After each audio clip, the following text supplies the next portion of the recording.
Laborne Bakwadianga, nous sommes une église de la famille Laborne en République démocratique du Congo, précisément dans la province du Kasaï oriental, dans la ville de Mbuji-Mayi. Nous faisons partie des églises des Assemblées de Dieu, communément appelées Communauté des Assemblées de Dieu du Congo. Nous sommes en Mbuji-Mayi sur l'avenue Pépinière au numéro 12, quartier Bouzala, dans la commune de la Kanchi. L'église Laborne Bakwadianga est sous le leadership d'Emmanuel Mbiya, qui est le pasteur principal. Moi, c'est votre frère, Emmanuel Mbiya Moulaya. Depuis quelques années, par sa grâce, le Seigneur a permis que nous puissions avoir la direction de cette église, Laborne Extension de Bakwadianga. Et depuis toutes ces années, nous avons vécu la main de Dieu d'une manière formidable. Laborne Bakwadianga est devenu un lieu de restauration, un lieu de visitation, un lieu de transformation. Semaine après semaine, je suis frappé en voyant toutes ces personnes qui viennent avec une grande soif, un désir de voir Dieu, un désir d'entendre Dieu, un désir d'avoir des directions claires de Dieu. Nous avons une mission, celle de gagner, d'équiper et d'envoyer. Gagner toutes ces personnes qui n'ont pas encore reçu le Seigneur Jésus comme leur Seigneur et Sauveur. Les amener à expérimenter le véritable salut. Donc pas les amener simplement à adhérer à une église, mais les amener à faire l'expérience du Sauveur. Et lorsqu'ils sont gagnés, il faut les former afin qu'ils soient davantage assis, non pas dans les discours, mais assis sur les fondements de la parole de Dieu. Après avoir été formés, il faut être envoyé. Envoyer toutes ces personnes qui ont été formées afin qu'ils soient capables de gagner encore d'autres personnes à Christ. Car la mission est grande. Le monde est aujourd'hui un grand champ missionnaire. Autour de nous et même très loin de nous.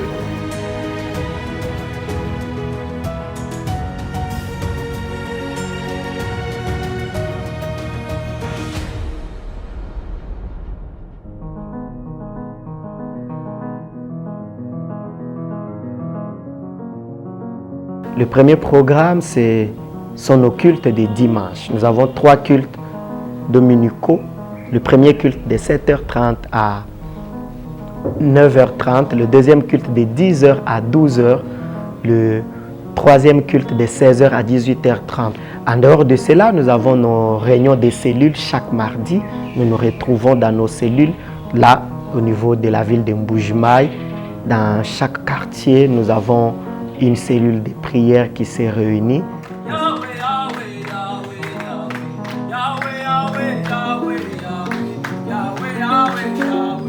C'est sûr que quand nous venons au culte, on peut être à 2000, 3000, 5000. C'est difficile que nous puissions nous manifester l'amour les uns envers les autres parce que le temps ne nous permet pas. Mais par grâce, Dieu nous a donné une sagesse de créer des cellules, de fonder les cellules de maison. Et par des cellules de maison, nous voyons des petits groupes de 15, de 10, de 20, de 5 personnes qui se mettent ensemble avec un cœur ouvert dans le but de vivre la communion fraternelle, d'évangéliser ensemble et d'avoir une meilleure vie spirituelle.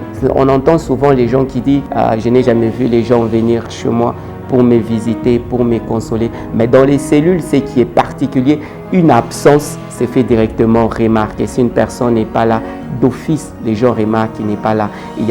Ça favorise aussi des visites. Dans les cellules, on peut prier ensemble, on peut louer Dieu ensemble, on peut adorer Dieu ensemble. Et puis, dans les cellules, la particularité que quand même quelqu'un est malade, quelqu'un a un problème, on sait intercéder pour son cas ensemble. Pourquoi il faut qu'un nouveau, celui qui entre à peine à l'église, un nouveau converti, puisse adhérer dans une cellule? L'important, c'est d'abord, il est connu, il va s'intégrer facilement, il va se sentir aimé par les autres, il ne va pas se sentir délaissé, il sera visité, il sera suivi, il sera enseigné et par le groupe dans lequel il va s'intégrer, il apprendra à prier pour sa vie, à prier pour les autres et à vivre une communion fraternelle. Ta parole nous rassure là où 2 ou 3 se sont réunis en mon nom. Moi je serai au milieu d'eux. Nous voici, Seigneur. Nous sommes réunis plus d'années.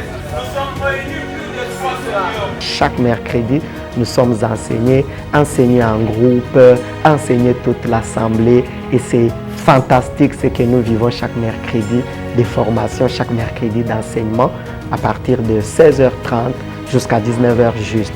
Chaque vendredi, nous avons une montagne de prières. Nous venons, nous cherchons la face de Dieu et toute la journée du vendredi à partir de 10h juste, les portes de l'église sont ouvertes. Vous venez pendant la journée, vous priez, vous cherchez la face de Dieu à partir de 10h et le soir de 16h à 19h, nous nous retrouvons ensemble pour clôturer la journée dans la présence de Dieu. Cette année a été décrétée comme étant une année des choses inexplicables. Je n'ai pas besoin d'entendre qu'un homme le dise. Je n'ai pas besoin d'entendre qu'un prophète le dise. Il me l'a dit il y a 2 semaines. Nous entrons dans la saison des choses inexplicables. Nous entrons dans la saison des choses inexplicables. Plusieurs personnes se posent des questions. Pourquoi une année des choses inexplicables? C'est au fait une année des miracles. Une année des miracles dans tous les domaines. Principalement pour gagner les âmes. C'est une année des miracles. Parce que nous croyons que par la grâce de Dieu, nous allons gagner plusieurs d'une manière exceptionnelle. Une année des choses inexplicables dans la formation. Former davantage des ouvriers du Seigneur, des personnes engagées, des personnes qui aiment le Seigneur. Et troisièmement, une année des choses exceptionnelles en termes d'envoi, en termes des personnes qui sont déployées pour amener d'autres personnes au Seigneur Jésus-Christ. Mais c'est aussi une année des choses inexplicables pour toutes les personnes. Vivre avec Dieu plus que ce que nous avons vécu les années antérieures. Concernant l'intégration, elle est facile, elle est simple. Quelqu'un dira, mais vous avez bien présenté les programmes, je suis intéressé, mais comment intégrer? C'est simple. Que faire? La première chose à faire, c'est venir à l'église. Vous ne pouvez pas intégrer si vous n'êtes pas venu. Je parle de ceux qui ont la possibilité de se déplacer, quitter chez eux et venir à l'église. Commencez par venir, ça c'est le premier pas. Venez, participer au programme, participer à nos réunions, participer à nos cultes, c'est le premier pas. Le deuxième pas à faire, c'est celui de s'engager. S'engager à rester, à devenir membre de l'Église. Et cet engagement passe par plusieurs étapes. La première étape, c'est le baptême. Si vous n'êtes pas encore baptisé, vous n'êtes pas encore plongé dans l'eau, je parle de ce baptême par immersion, commencez par là. Vous vous engagez pour vous faire baptiser. Et là, il y a les enseignements de baptême que l'on donne.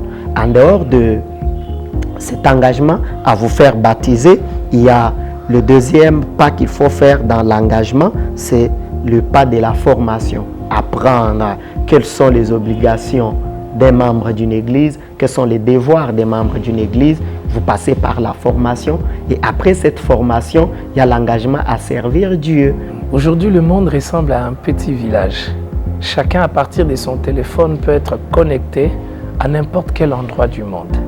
Voilà pourquoi nous nous sommes lancés dans cette merveilleuse aventure, évangélisée par les réseaux sociaux.